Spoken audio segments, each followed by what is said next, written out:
the dragons. Our power men should never have trifled with. One that brought Valyria its doom. If we don't mind our own histories, it will do the same to us.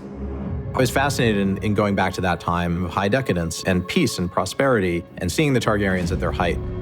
The height of an empire usually means the height of its technology, and so we had to show this idea that this was an opulent and decadent group of people.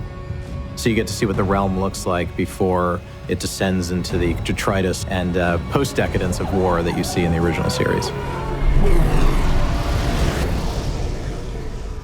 Jim and his team created this really immersive environment for not only the cast, but the crew to realize this world and again, immerse people into something. The Red Keep composite was the jewel of the whole piece for me because that's where the bulk of the action is taking place in this season. So I introduced this big staircase as a sort of symbol of power, and that it was a sense of Parliament as well as just the home of the family. And the composite also allows lots of positions to observe the little pockets of conversations that are going on, to add to the intrigue and the conspiracy that must go on all the time in those places. It's all built in, it's not on separate stages, which was really fun to play with, and it was incredible. Wow, I've never been on a set like the Red Keep.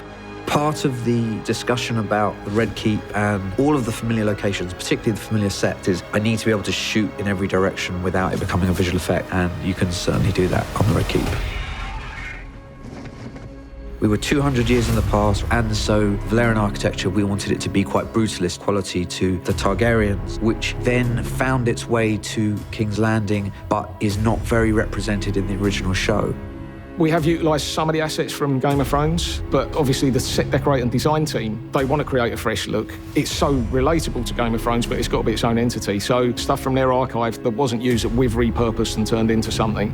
In terms of set decorating and creating a new world almost that has some elements of Game of Thrones running through it, I've been given the opportunity to actually play with that a little bit and come up with new ideas, and that's been really exciting. All that size that we loved in Game of Thrones is here. Dragon's Cell is one thing, but the Iron Throne is the most dangerous seat in the realm. The throne is the big one for us on this. You know, it was very iconic in the Game of Thrones season. You know, you wanted to make sure you're doing it justice, but also improving it and doing what we can. And Ryan and Miguel were very involved in that from day one. I was fascinated with this idea of what if the throne had changed over time in Westeros, and what if there was a whole story to tell about the kind of devolution of the throne to the thing that you see in the original series. This was all about the power of the Targaryen dynasty, and so every element in that throne represented a fallen warrior.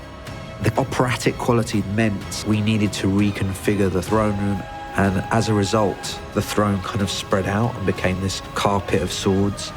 One of the many beautiful things that George did with his creation of Westeros is it really is a truly immersive world, and I'm really excited for everybody to see it.